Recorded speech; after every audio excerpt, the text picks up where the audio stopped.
자, 이제 오늘부터는 이제 화학 결합 단원을 나가는 건데, 일단은 보통 우리가 이제 화학에서 결합이라고 표현하면 결합이 3개가 있어요. 이렇게. 그래서 이제 첫 번째가 뭐가 있냐면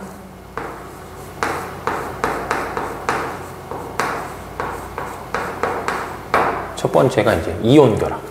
그러니까 말 그대로 이제 이온 결합이라면 이제 이온들끼리 하는 결합이 이온 결합이고, 그 다음에 이제 두 번째가 뭐가 있냐면 공유 결합. 그래서 이 공유의 뜻은 이제 전자를 공유한다, 뭐 이런 의미가 있고, 그 다음에 세 번째는 뭐가 있냐면 세 번째는 금속 결합이 있어요. 그래서 이제 우리가 여기 이제 화학 결합을 좀 이제 지금부터 시작을 하게 되면 이제 요 3개를 다룰 텐데, 요 3개 중에 어쨌든 중심이 되는 거는 이제 금속 결합은 아니고 중심이 되는 건 이제 둘이 이온 결합하고 공유 결합이 기본적으로 봤을 때 이제 중심이 된다 이거야. 그래서 이제 조금 전에 얘기한 것처럼 만약에 이제 대표적인 걸 표현해 보면 뭐 이온 결합의 대표적인 예가 이제 뭐가 있냐면 NaCl이 있고, 그 다음에 뭐 공유 결합을 통해서 만들어진 대표적인 게 뭐가 있냐라고 하면 이제 H2O가 있어요. 이렇게. 그럼 이제 이걸 갖고 이온 결합하고 공유 결합의 어떤 특징적인 거, 뭐 그런 것들을 좀 생각을 해보면, 일단 이온 결합은 이제 요 2개의 이런 입자들이 있었을 때 앞에 있는 게 이제 Na+라는 양이온이고 뒤에 있는 게 이제 Cl-라고 하는 뭐가 되냐면 음이온, 이렇게 되는 거지. 양이온, 음이온. 그래서 말 그대로 이제 이온 결합은 이온들끼리 어떤 전기적인 인력이 생겨서 서로 뭐 하는 거냐면 결합하는 게 이제 이온 결합이지. 그래서 이걸 잠깐 다르게 표현하면 앞에 있는 Na는 금속이 되는 거고, 그 다음에 뒤에 있는 Cl은 비금속이 되는 거지, 이렇게. 그래서 우리가 이제 이온 결합이라는 걸 보통 우리가 표현하면 이온 결합은 이제 금속이 양이온이 되고 비금속이 음이온이 되니까 금속과 비금속 간에 이루어지는 결합이 이제 이온 결합이다, 이렇게 생각하면 되겠고, 그 다음에 이제 H2O다 라고 이렇게 표현하면 수소도 비금속이고 산소도 비금속이니까 얘네는 비금속 간에 이루어지는 결합이 뭐가 되냐면 공유 결합이다, 이렇게 생각하면 되겠지. 그래서 이제 큰 틀상으로 봤을 땐 이온 결합은 주로 금속과 비금속이 하는 결합이고, 공유 결합은 이제 비금속 간에 이루어지는 게 이제 뭐가 되냐면 이제 공유 결합이다, 이렇게. 그래서 이제 이온 결합과 공유 결합을 이제 쭉 지금부터 시작해서 이제 다룬다라고 이제 생각을 좀 하면 되고, 근데 이제 먼저 해야 될 게, 이런 결합을 하려면 먼저 해야 될 게 지금 책에 나와 있는 요 부분에 있는 이제 옥텟 규칙이라는 거 먼저 해야 돼요. 옥텟 규칙.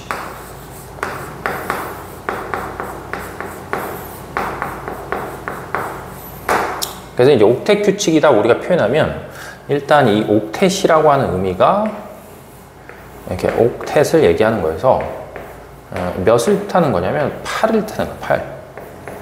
그래서 이제 8전자 규칙이다라고 해서 기본적으로 봤을 때 이제 지구상에 8전자, 그러니까 제일 바깥쪽에 전자를 이제 8개 갖고 있는 놈들이 비활성 기체인데, 이런 이온 결합이나 공유 결합을 통해서 지구상에 존재하던 물질, 그러니까 지구상에 존재하는 이제 원소들이 옥텟 규칙이라는 건 비활성 기체와 같은 전자 배치를 가지려고 하는 게 이제 옥텟 규칙이다, 이렇게 보면 돼.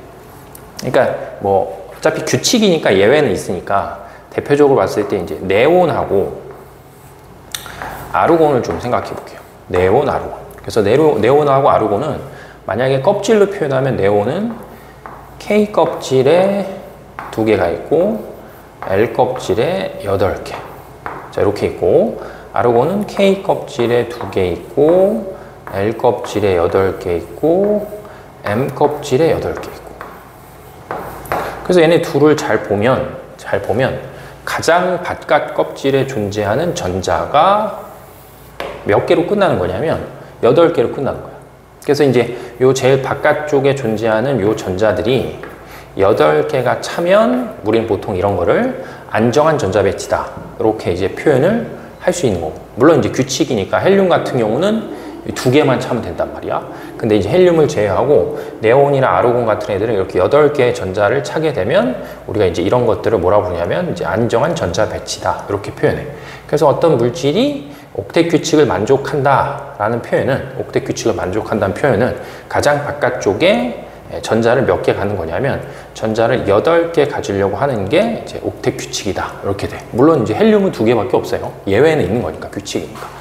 자, 그러면은 이걸 다시 이쪽으로 이 이온 결합하고 공유 결합을 하는 경우를 지금 선생님이 여기 설명한 이제 옥텟 규칙을 갖고 다시 좀 표현해 보면, 일단은 요걸 먼저 볼게요. 나트륨이다라고 하는 건 보면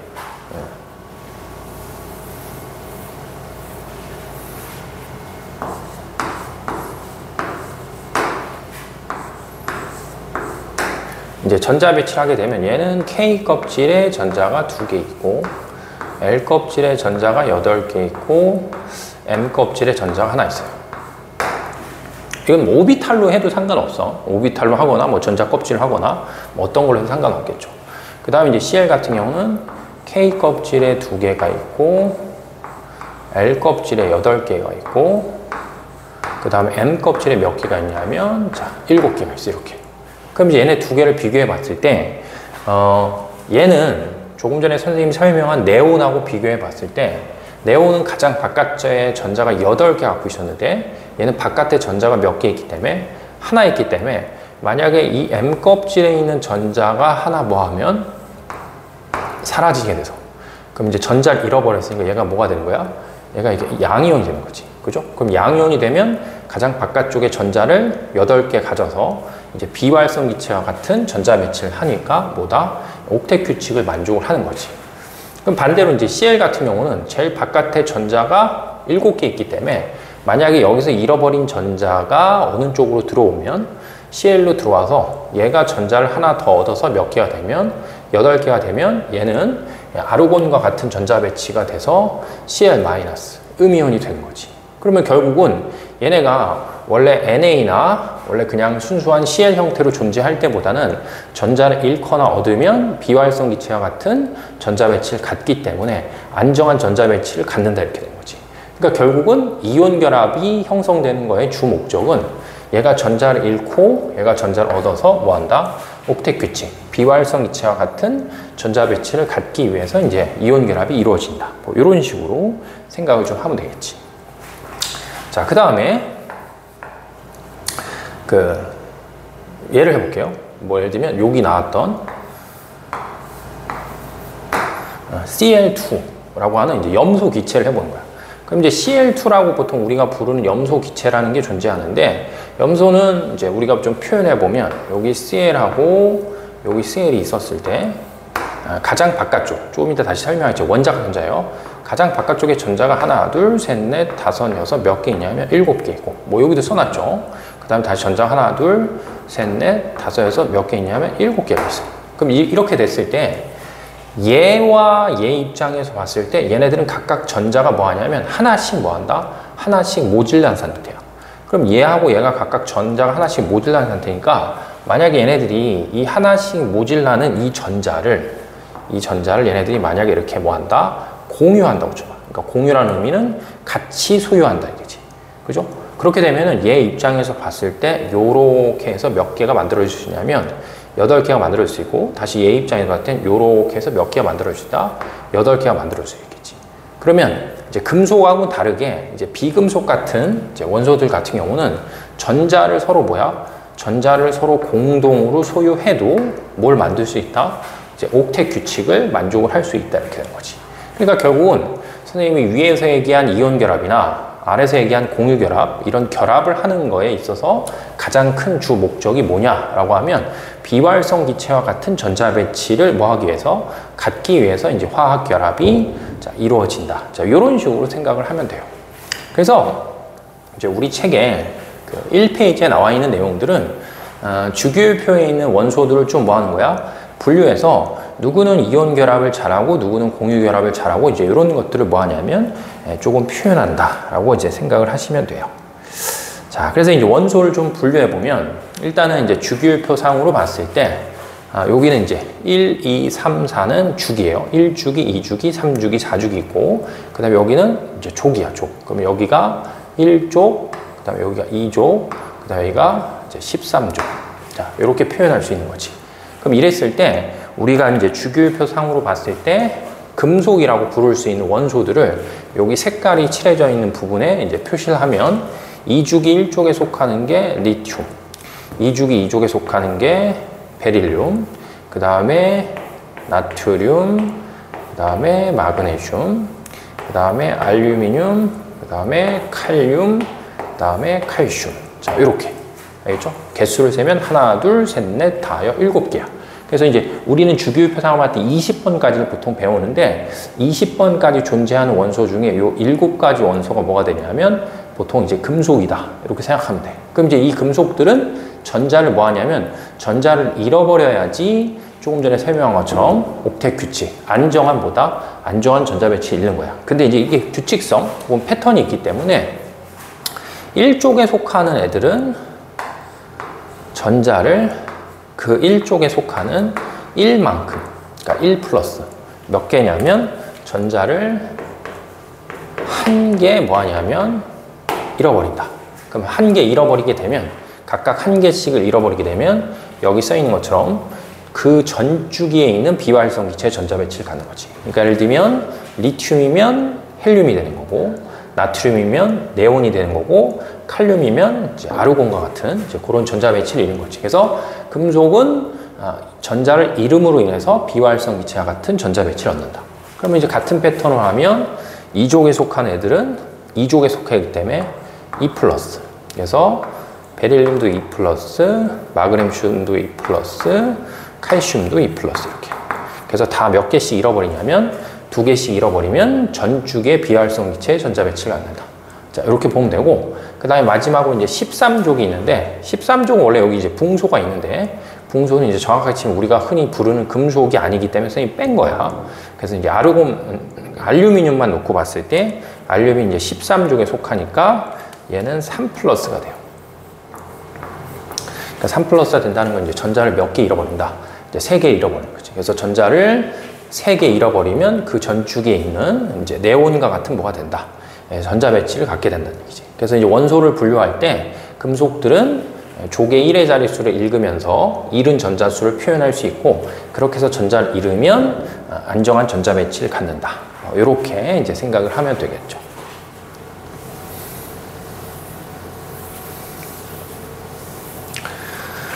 자, 그 다음에 이제 아래로 내려와서 두 번째는 이제 준금속이라고 부르는 애들이 있어. 그래서 준금속이라고 부르는 애들은 이제 2주기에 13족에 속해 있는 뭐가 있냐면 붕소가 있는 거고, 그 다음에 2주기에 14족에 속해 있는 규소가 있어요. 그래서 이제 붕소하고 규소 같은 경우는 보통 이제 우리가 준금속이다라고 표현. 그러니까 준금속이니까 이제 금속에 준하는 성질. 그러니까 금속보다는 금속의 성질이 좀 작은 애들. 그래서 보통 이건 이제 화학할 때 우리가 좀 배우겠지만 붕소하고 규소를 보통 우리는 뭐라고 부르냐면 준금속이라고 부르면서 다른 말로 하면 자 요렇게도 불러요. 자, 반도체다. 그래서 이제 물리원에서 반도체 배울 텐데 그때 배울 때 다루는 거고, 화학에서는 이제 우리가 뭐 문제를 풀던가 이랬을 때 뭐가 나오게 되면 준금속이 나오면 화학에서는 준금속은 다 이제 공유결합을 통해서 어떤 화합물이 형성되는 이제 이런 것들을 배우는 거지. 근데 이제 우리가 지금 배우는 화원 교제를 하는 데 있어서는 이제 크게 등장하진 않아요. 그러니까 이제 크게 기억할 필요는 없고 그냥 붕소하고 규소 정도가 준금속에 속하는구나. 자, 이렇게 생각을 하고 있으면 돼요. 가볍게만 보면 돼요. 뒤에서 다시 다룰 거니까. 자, 그 다음에 이제 가장 중요한 이제 비금속이 있어, 비금속. 그래서 일단 비금속을 써보면, 비금속은 여기에 1주기 1족에 수소가 있고, 그 다음에 이제 2주기로 넘어가면 탄소, 그 다음에 질소, 그 다음에 산소, 그 다음에 플로린, 그 다음에 인, 황, 뭐 염소. 이런 애들이 이제 뭐가 되냐면, 보통 우리가 이제 비금속이다라고 부르는데, 비금속 같은 경우는 여기 선생님이 써놓은 것처럼 얻거나 뭐 하냐면 공유하는 전자수예요. 알았지? 얻거나 공유하는 전자. 그러니까 전자를 뭐 할 수도 있고 얻어서 비활성 기체와 같은 전자 배치가 될 수도 있고, 그 다음에 이제 다른 말로 표현하면 전자를 공유해서도 뭐한다? 비활성 기체와 같은 전자 배치를 갖는다. 이렇게 돼. 근데 이제 보통 우리가 이제 비금속 같은 경우는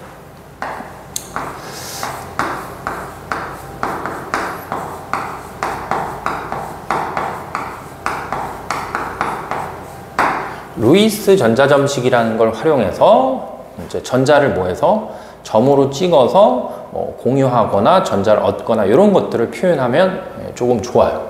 그래서 이제 루이스 전자점식이라는 건 일단은 누구를 표시하는 거냐면 첫 번째, 자, 얘를 표시하는 거예요.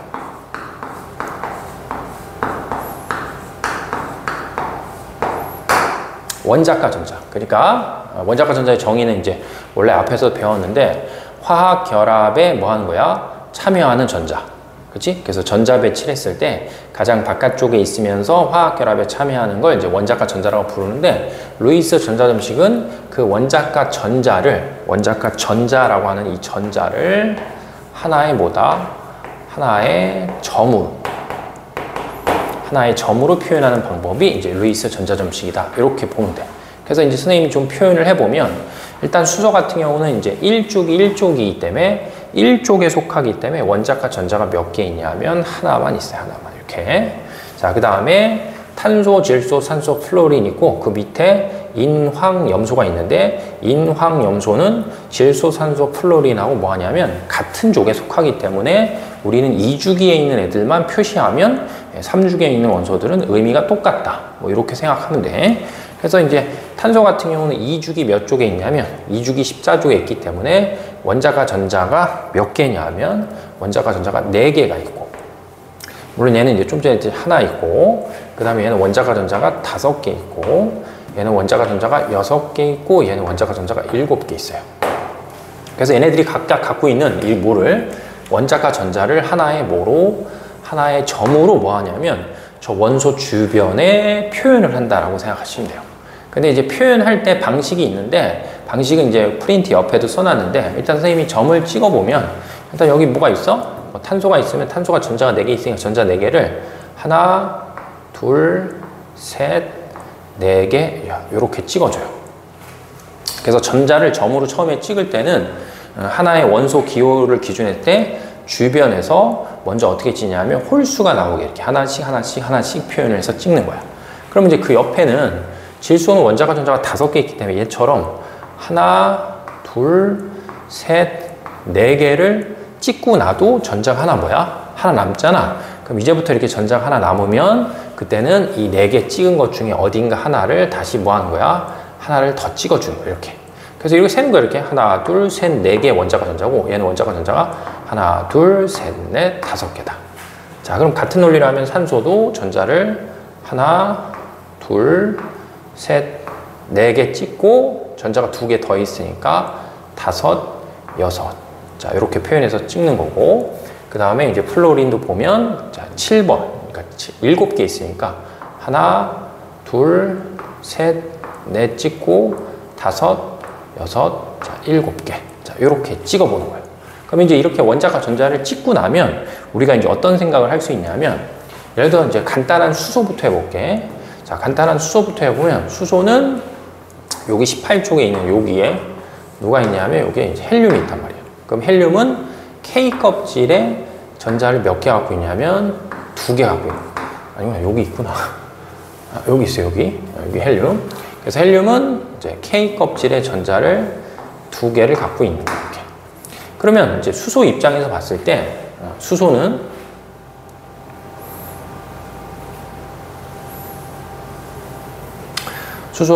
H잖아. 그럼 HH라는 수소가 있었을 때 얘도 전자가 하나 있고, 원자과 전자가, 얘도 전자가 뭐야? 자, 하나가 있는 거야. 그럼 이렇게 됐을 때 얘네들이 갖고 있는 이 각각의 전자 하나하나를 서로 뭐 한다? 전자 하나를 같이 공유하는 거야.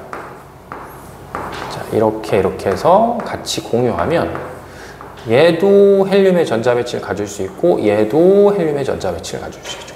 그래서 전자를 공동으로 뭐 하게 되면, 공동으로 소유하게 되면 비활성 기체와 같은 전자 배치가 뭐 한다? 만들어질 수가 있다. 이렇게 되는 거지. 그죠? 자, 그 다음에 탄소, 질소, 산소, 플로린 이렇게 있었을 때, 자, 탄소 같은 경우도 보면 탄소가 이렇게 있는데, 탄소는 전자가 하나, 둘, 셋, 네 개가 있었을 때, 만약에 얘가 조금 전에 여기서 보이는 수소하고 뭐 하는 거야? 수소가 갖고 있는 전자 하나를 공유하고, 수소가 갖고 있는 전자 하나 공유하고, 수소가 갖고 있는 전자 하나 공유하고, 수소가 갖고 있는 전자 하나 이렇게 공유해서, 만약에 여기에 H가 오고, 여기에 H가 오고, 여기에 H가 오고, 만약에 여기가 H가 온다고 치면, 이렇게 온다고 치면, 이 공유되어 있는 전자를 기준으로 할 때, 탄소는 총 8개의 전자를 이제 공유해서 갖게 되는 거지. 그럼 얘가 이제 뭐가 되냐면, 네온처럼 K 껍질에 2개, L 껍질에 8개를 갖는, 이렇게. 알았죠? 이게 제 원자과 전자를 찍은 거니까. 이렇게 공유함으로 인해서, 공동으로 소유함으로 해서, 둘, 넷, 여섯, 8개를 갖기 때문에, 비활성 기체와 같은, 이제 네온과 같은 전자 배치를 뭐한다? 가질 수가 있다. 이렇게 되겠지. 그리고 이제 수소 입장에서 보면 수소는 어차피 전자를 2개를 소유한 꼴이 되니까 아까 조금 전에 설명한 것처럼 이제 헬륨의 전자 배치를 뭐한다? 이룰 수 있다. 이렇게 되는 거지. 자, 그 다음에 또 이제 질소도 해보면, 자, 질소가 전자가 하나, 둘, 셋, 넷, 5개. 자, 이렇게 존재했을 때, 얘랑 똑같이, 만약에 얘가 수소하고 뭘 하게 되면, 전자를 공유하게 되면, 같은 원리로 이 질소는 전자가 하나, 둘, 셋, 넷, 5, 6, 7 몇 개가 된다? 8개가 되기 때문에, 이제 안정한, 이제 누구의? 네온의 전자 배치가 되는 거죠. 그럼 똑같이 또 누구도 해보면, 산소도 해보면, 산소는 전자가 하나, 둘, 셋, 넷, 5, 6개가 있기 때문에 똑같이 수소랑 전자를 하나 공유해서 여기에 H 자, 이렇게 뭐하게 되면, 이렇게 놓이게 되면 8개가 되는 거죠. 뭐 플로린도 어차피 해봤자 같은 논리다 이렇게 보면 돼. 그렇기 때문에 여기에 지금 이제 우리가 이렇게 4, 5, 6, 7이라는 뭘 써놨을 때, 숫자를 써놨을 때, 이 숫자를 기준했을 때 이게 결국 뭐가 되냐면, 요게 될 수 있어요. 공유하는 전자수가. 그러니까 탄소는 전자를 다른 놈 몇 개랑, 자, 4개랑 공유한다. 이렇게 생각하면 돼. 그 다음에 질소는 이제 원자과 전자가 5개인데, 그럼 5개 중에 여기 써있는 요 몇 개, 요 3개가 뭐 할 수 있다? 공유결합에 참여할 수 있는. 그러니까 얘는 5개 중에, 자, 3개가 공유결합에 참여할 수 있고, 얘는 6개 중에, 자, 2개가 공유결합에 참여할 수 있고, 그 다음에 7개 중에 뭐 한다? 자, 하나가 공유결합에 참여할 수 있어요. 이렇게. 아니면 또 다른 방법 중에 하나는 뭐냐면, 플로린 같은 경우는 이게 지금 전자가 하나 뭐 하기 때문에, 하나 모듈하기 때문에 어딘가에서 전자를 하나 얻고, 그 다음에 산소는 어딘가에서 전자를 2개 얻고, 그 다음에 질소는 어딘가에서 전자를 몇 개 얻고, 자, 3개 얻고, 이렇게 해도 뭐가 된다? 이렇게 해도 이제 비활성 기체와 같은 전자 배치를 가져요. 참고로 탄소는 전자를 얻어서 뭐가 되진 않는다? 음이온이 되진 않아. 그래서 지금 선생님이 여기 써놓은 요 숫자도 있잖아. 여기 3, 2, 1. 그죠? 그 다음에 얘도 여기 1 이렇게 이제 표시해서 써놨을 때, 우리 이제 요 숫자를 기준했을 때, 3개, 2개, 하나의 전자를 뭐야? 얻어서 뭐가 되던가?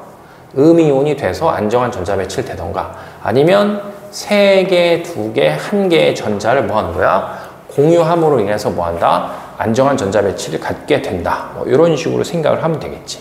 그래서 이제 금속은 그냥 전자를 확실히 뭐 한 것만 기억하면 되는데, 잃는 것만 생각하면 되는데, 비금속들 같은 경우는 전자를 뭐 할 수도 있고, 요 숫자만큼 공유할 수도 있고, 뭐 할 수도 있다? 전자를 얻어서 이제 비활성 기체와 같은 전자 배치가 될 수 있다. 자, 이런 식으로 생각을 할 수 있는 거죠. 그리고 또 이제 참고로 조금 이걸 더 쉽게 표현하면, 이제 요 점 하나 찍혀 있는 요 전자 하나를 이렇게 손으로 생각해도 편해요. 이렇게 손으로. 이렇게 손처럼. 그래서 이렇게 손처럼 이렇게 생각해서 결국 얘는 손이 4개고 얘는 손이 하나니까 탄소 하나는 수소 몇 개랑 뭐 4개랑 손잡을 수 있어요. 뭐 이런 식으로 나타낼 수 있는 거지. 그죠? 그럼 같은 원리로 하면 질소는 손이 3개, 산소는 손이 2개, 플로린의 손이 하나. 이렇게 해서 그 공유결합에 참여하는 전자를 일종의 하나의 손으로 생각해서 이 손과 이 손이 서로 결합해서 하나의 공유결합이 완성이 된다. 뭐 이런 식으로도 생각을 할 수 있겠지. 그래서 어쨌든 화학결합을 뭐 하기 전에, 다루기 전에 주기율 표상에 존재하는 어떤 원소들이 있었을 때 원소들이 전자를 잃거나 혹은 전자를 얻거나 혹은 전자를 뭐해서 공유함으로 인해서 비활성 기체와 같은 전자 배치가 된다라는 거를 이제 이 페이지에서 조금 정리를 하시면 되겠죠. 자, 그래서 이제 첫 페이지에 있는 내용 뭐 좀 설명을 드렸고, 그 다음에 이제 다음 페이지로 넘어가면 이제 본격적으로 이제 이온 결합을 좀 설명을 할게요. 그래서 이온 결합은 일단은 이온이 형성되는 과정이기 때문에, 자, 첫 번째 써 있는 것처럼 주로 양이온이 되기 쉬운 금속 원소랑 음이온이 되기 쉬운 비금속 원소의 사이에서 형성되는 게, 자, 이온 결합이에요. 근데 이제 앞에 선생님이 주로라는 표현을 써놨기 때문에 주로라는 건 이제 뭐가 발생하는 거냐면 예외가 있다는 예외. 그러니까 조금 전에 설명한 것처럼 이제 이온 결합은 단순하게 치면 주로 금속과 뭐다? 비금속 사이에 형성되는 게 이온 결합이에요. 그래서 금속은 전자를 뭐 하는 거야? 잃는 거고. 그지? 금속은 전자를 잃어. 그리고 비금속은 전자를 뭐 하는 거야? 얻어. 이렇게.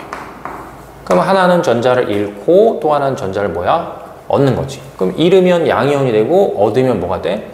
음이온이 되는 거지. 그럼 하나는 전기적으로 양이고 하나는 전기적으로 음이면 전기적인 서로 끌어당기는 뭐에 의해서, 자, 인력에 의해서 화학결합이 형성되면 우리는 그거를 뭐라고 부르냐면 이온 결합이다. 뭐 이런 식으로 표현하는 거죠. 근데 주로라는 표현을 썼기 때문에 예외가 될 수 있는 것들이 있다. 뭐 이렇게 이제 볼 수 있는 거지. 그래서 이제 첫 번째가 뭐냐면 이온을 형성한다고 해서 무조건 이온 결합이 되는 건 아니다 라고 했을 때, 뭐 대표적으로 하나 정도 우리가 이제 이 퍼 이그젬플에 써서 보여야 될 게 뭐가 있냐면 HF가 있어요. 혹은 이제 뭐 HCl 이런 애들이 있겠지. 근데 뭐 중학교 과정에서 지금 학생들한테 친숙한 거는 뭐 HF보다는 보통 이제 HCl이라는 염화수소가 더 친숙하겠지. 그래서 어쨌든 뭐 저런 것들이 있다고 쳤을 때 얘네들은 전형적으로 둘 다 뭐기 때문에, 둘 다 비금속이기 때문에 분명히 뭐 한다? 분명히 공유결합 물질은 맞는데 얘네들이 이제 어디다 집어넣냐 하면, 이게 물에 집어넣으면 얘네들이 H 플러스에 Cl 마이너스로 뭘 할 수 있냐면 이온화를 해요. 이온화. 그럼 이게 자칫 잘못 생각하면 양이온과 음이온이 형성되는 거기 때문에 양이온하고 음이온 사이 이루어지는 결합은 이온 결합이다. 이런 오해를 불러일으킬 수 있는데 이건 절대로 이온 결합이 아니고 얘는 뭐다? 얘는 공유 결합이야. 그래서 공유 결합 물질 중에 몇 가지가 물에 들어가서 뭐야? 이온을 형성하는 것들이 존재하기 때문에 항상 우리는 이온을 형성한다 해서 그 결합이 무조건, 자, 이온 결합이 되는 거는 아니다. 뭐 이렇게 볼 수 있겠지. 자, 그 다음에 두 번째는 비금속 원소들이 공유 결합을 통해서 이온을 형성한 후에 이온 결합이 될 수도 있어. 그러니까 이제 비금속이 또 뭐 할 수 있다? 비금속들도 진짜 이온 결합을 형성할 수 있는 거지. 그래서 실제로 고등학교 1학년 과정에서는 출제가 돼요. 그래서 뭐가 있냐면 NH4 플러스다 라고 하는 암모늄 이온이랑 그 다음에 Cl 마이너스다 라고 하는 염화이온이 둘 다 보면 다 이제 비금속인데 Na4 플러스는 양이온이 되는 거고 Cl 마이너스는 이제 음이온이 되기 때문에 양이온하고 음이온이 서로 뭐야?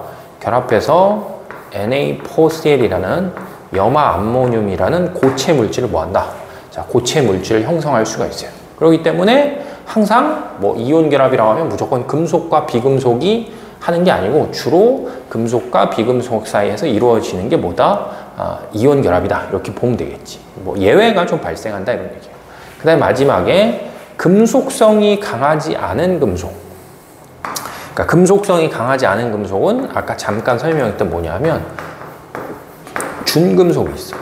붕소, 규소 이런 애들이 있어요. 그래서 이제 붕소, 규소 같은 이제 준금속들 같은 경우는 이제 고등학교 과정에서 다룰 때 다 뭘로 다루냐면 이제 공유 결합에 형성하는 거 달라. 그래서 예를 들면 붕소가 BF3라고 하는 물질을 만들 수 있고, 그 다음에 규소 같은 경우는 SiO2라고 하는 물질을 형성하는데, 이 결합 자체가 얘네는 이제 준금속이고 얘네는 이제 비금속이다 이렇게 했을 때 저런 결합이 다 뭐가 되냐면 또 공유 결합이 된다는 얘기지. 그래서 이제 처음에 외울 때는 뭐 이온 결합이라면 주로 금속이 전자를 잃고 비금속이 전자를 얻어서 이루어지는 결합이 이온 결합의 대다수가 맞긴 한데, 그런 거 기준했을 때 뭐 하는 부분이 있냐면 예외적으로 성립하지 않는 부분들이 존재할 수가 있다는 얘기죠. 그래서 이제 그런 부분을 책에서 좀 정리를 해봤어요. 이렇게.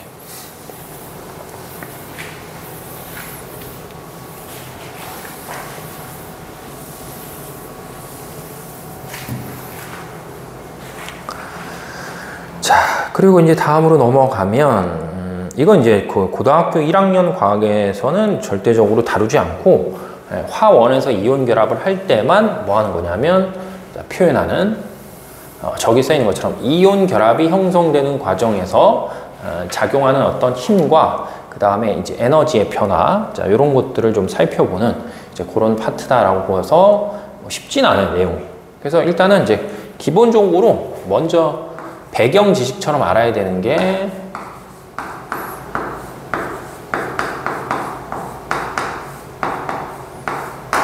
전기력 F라는 걸 좀 기억해야 돼요. 뭐 중등 개념이 중학교 1학년 때 배웠으니까. 그래서 일단 전기력이라고 우리가 보통 부르면, 전기력은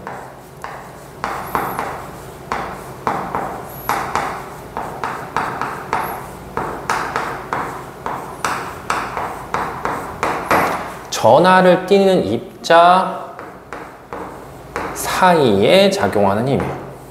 전하라는 건 뭐 플러스 마이너스가 되겠지. 그래서 플러스 마이너스를 띠는 입자 사이에 작용하는 힘이어서 힘의 종류로 봤을 땐 인력도 있고 뭐도 있냐면 청력도 있어요.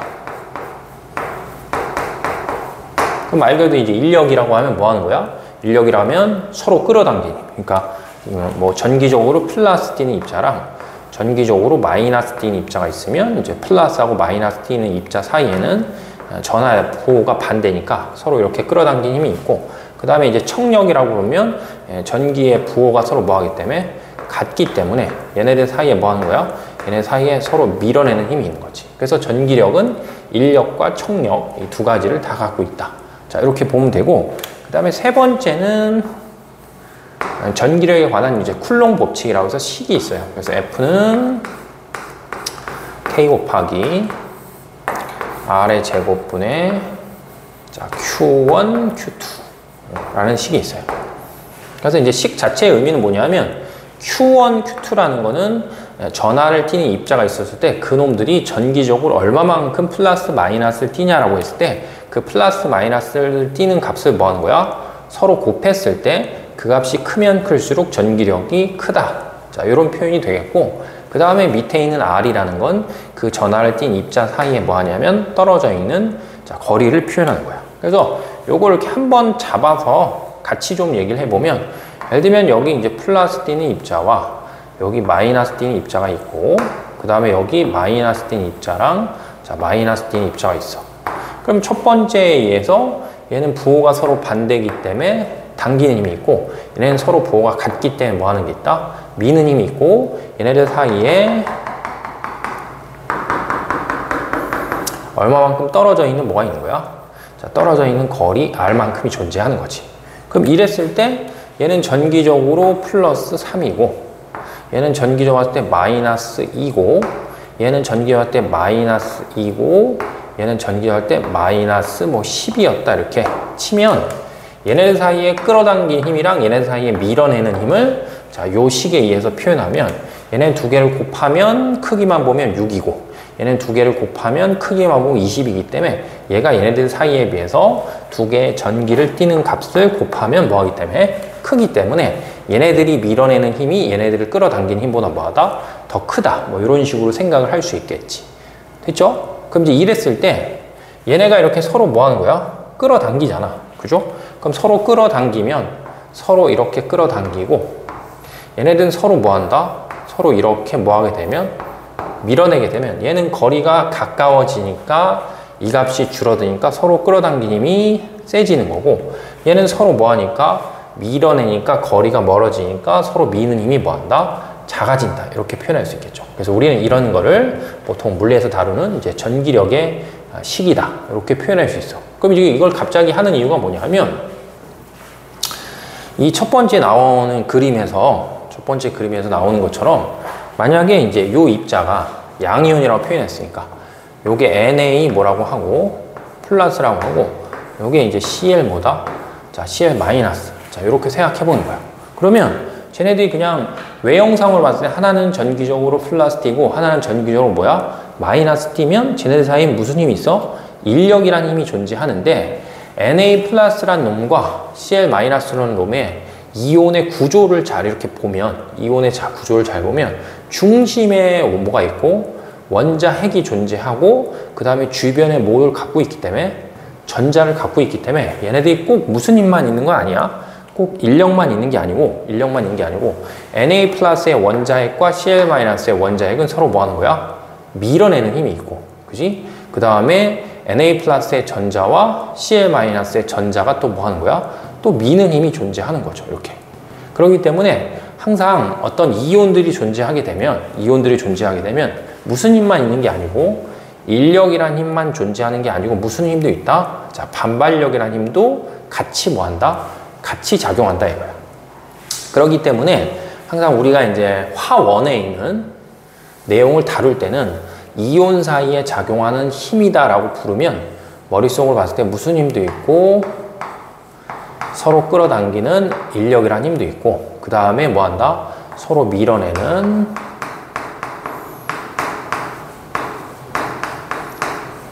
반발력이란 힘이 몇 개 존재한다? 2개 존재한다. 이렇게 보시면 돼요.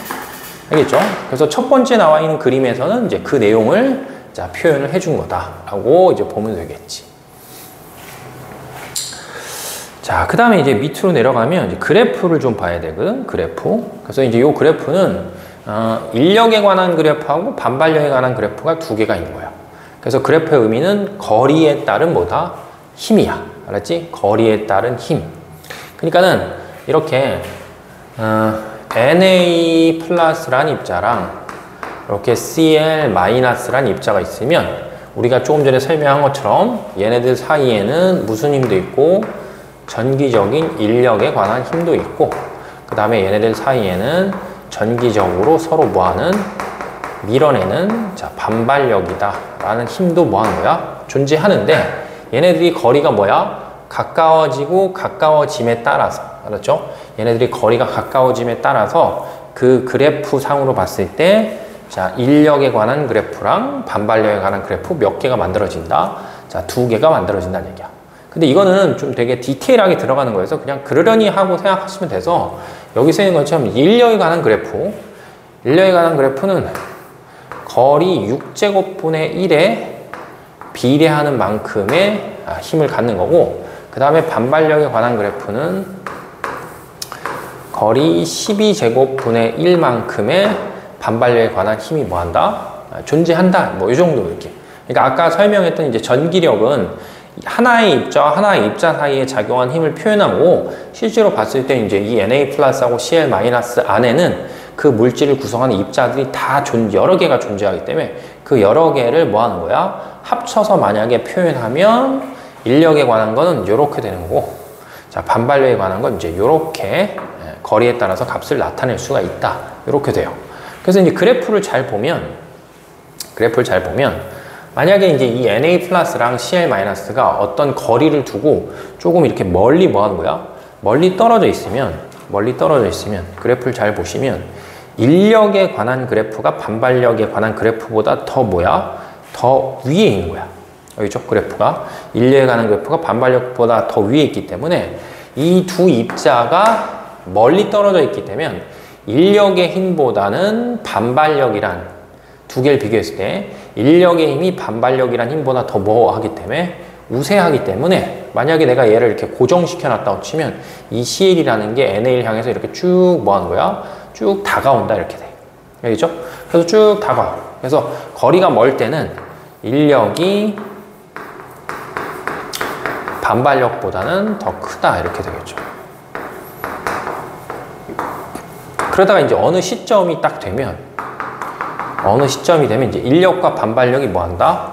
같은 순간이 이제 찾아올 수 있고, 그 다음에 또 이제는 너무 뭐하게 되면, 너무 가까이 놓이게 되면 그래프를 봤을 때 요게 반발력에 관한 그래프고 요게 뭐야? 인력에 관한 그래프가 되기 때문에 너무 가까이, 그러니까 얘네 두 입자가 너무 가까이 놓이게 되면 그때는 인력하고 반발력 이 두 가지 힘 중에 누가 더 세냐면 반발력이라는 힘이 뭐 하는 거야? 더 세진다는 얘기지. 알겠죠? 그래서 이제 그래프가 두 개가 있기 때문에 멀리 있을 때는 인력이 반발력보다 세기 때문에 두 입자가 가까워지는 거고, 너무 가까이 놓이게 되면 반발력이 다시 인력보다 뭐야? 더 세기 때문에 이제 밀어내는 거지, 이렇게. 그죠? 그래서 결론을 놓고 봤을 땐 인력하고 반발력이 뭐 하는 지점이 생겨? 인력과 반발력이 이렇게 같아지는 지점이 생기는데, 일종의 균형을 이루는 거죠. 그래서 인력과 반발력이 균형을 이루는 지점이 생기는데, 실제로 이제 그 지점에서 뭐가 이루어지냐면, 자, 이온 결합이 형성이 된다는 얘기지. 그래서 요 페이지는 실제로 정확히 지금 이제 화원도 약간 벗어난 거기 때문에 머릿속에 집어넣어야 될 거는 이제 뭐냐 하면, 양이온하고 음이온이라는 게 존재를 하는데, 그 양이온하고 음이온이라는 그 두 입자 사이에는 전기적인 인력 말고도 뭐한다? 반발력이란 힘도 뭐한다? 존재한다. 그러니까 두 입자 사이에 작용하는 힘이 두 가지 정도가 있구나라고 생각을 좀 하시면 돼요. 됐죠? 자, 그리고 이제 다음 페이지. 이제 요 페이지는 지금 영상 촬영하면서 설명을 하고, 아마 다음 시간에 이제 수업을 시작할 때는 이제 여기서부터 다시 좀 설명을 할게요. 그래서 여기서 나오는 내용은 이제 이온 결합의 형성함과 그 다음에 뭐냐 하면 에너지의 변화 이런 거예요. 근데 이것도 그냥 뭐 바로 설명하면 약간 이제 이해가 안 될 수 있기 때문에, 원래 우리가 이제 이런 걸 배운 적이 있어. 뭐가 있냐면 가운데 원자 핵이 있고 전자가 이렇게 돌고 있는 뭐다? 자, 궤도가 이렇게 존재한다. 이런 걸 배운 적이 있었어. 그랬을 때 만약에 어떤 전자가 여기 존재한다고 했을 때, 이 전자는 얘한테 어떤 전기적인 뭘 받고 있어? 자, 인력을 받고 있을 때 이 전자가 내가 여기서부터 일로 이렇게 간다고 쳐봅시다. 이렇게. 그럼 이제 핵으로부터 뭐 하는 거야? 핵으로부터 멀어지는 거야. 그럼 핵으로부터 멀어진다는 거는 얘가 얘를 잡아당긴 힘을 이기면서 멀리까지 전자가 뭐 해야 돼? 가야 되겠지. 그럼 이렇게 되면 이때는 요 전자가 에너지를 뭐 해야 돼? 에너지를 흡수하는 거예요. 흡수, 이렇게. 그래서 이제 전자가 에너지를 흡수하면 우리가 이런 걸 뭐라고 하냐면 들뜬 상태다. 이렇게 부르고, 원래 처음에 놓여있던 요 위치보다는 핵으로부터 더 멀리 뭐 했기 때문에 떨어져 있기 때문에 이런 걸 보통 우리가 불안정한 상태예요. 이렇게 불러. 그럼 반대로 여기 있던 전자가 다시 어디로? 원래 있는 위치로 이렇게 되돌아오면 자기가 그때 흡수했던 에너지를 다시 뭐야? 빛의 형태로 뭐 한다? 방출하면서 원래 있는 위치로 이렇게 되돌아오면 무슨 상태라고 부르고, 요걸 바닥 상태다 라고 부르고, 우린 이걸 뭐다? 안정한 상태예요. 이렇게 표현할 수 있단 말이야. 그럼 이것도 똑같이 뭐 하는 거야? 이거를 양이온하고 음이온 사이에다 뭐 하는 거야? 요거를 이제 적용을 해보는 거예요.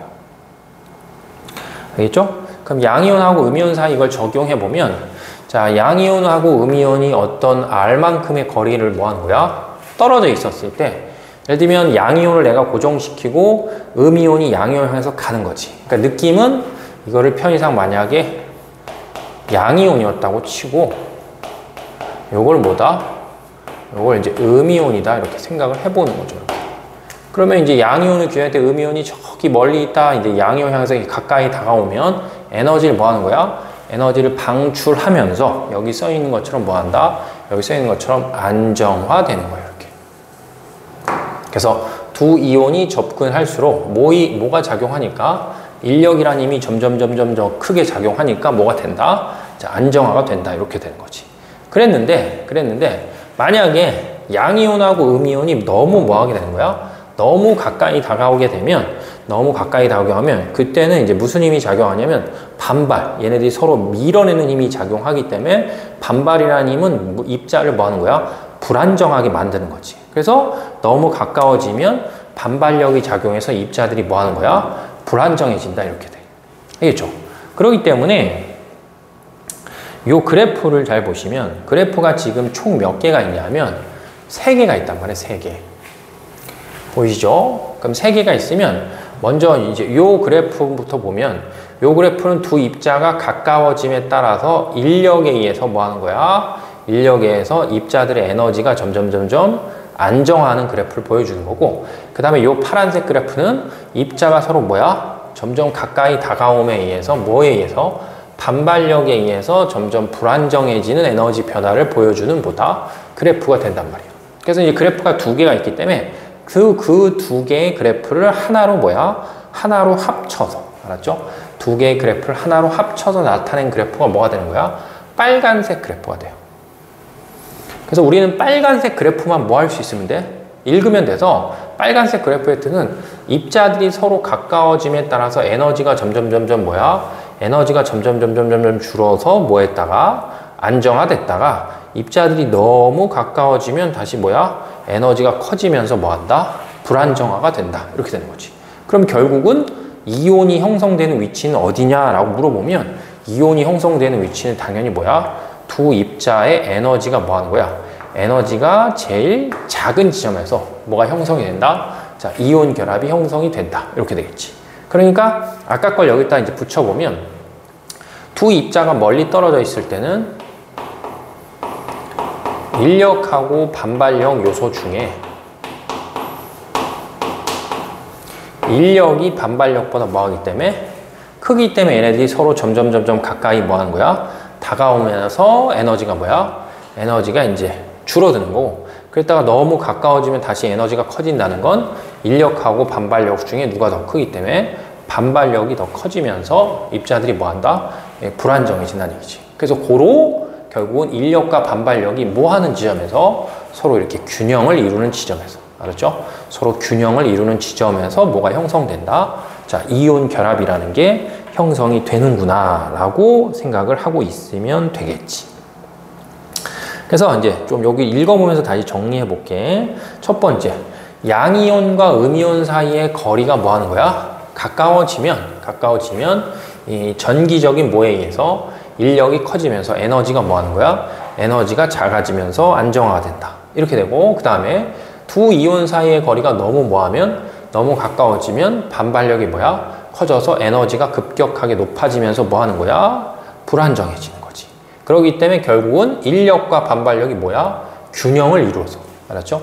인력과 반발력이 균형을 이뤄서 에너지가 작은 이제 거리상으로 봤을 땐 두 이온 사이의 거리가 R0만큼 뭐야? 떨어져 있는 그 지점에서 뭐가 되냐면, 자, 이온 결합이 형성이 된다. 이렇게 볼 수 있는 거지. 그래서 뭐 동그라미 1번은 기억할 필요 없는데 2번에 보시면 2는, 자, 2라는 건 요 그래프의 요만큼이 되겠죠. 자, 그래프의 요만큼의 값을 표현해서 요 2라고 하는 값은 이온 결합이 형성될 때 방출된 에너지의 크기를 뭐 하는 거야? 보여주는 거야.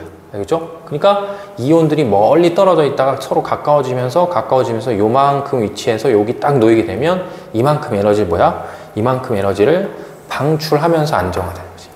마치 전자가 멀리 있다가 가까이 다가오면 빛에너지 방출하는 건 똑같은 거지. 그럼 거꾸로 봤을 때 예를 들면 이온 결합이 형성이 됐는데 그 이온 결합이 형성됐을 때 거기에서 뭐야?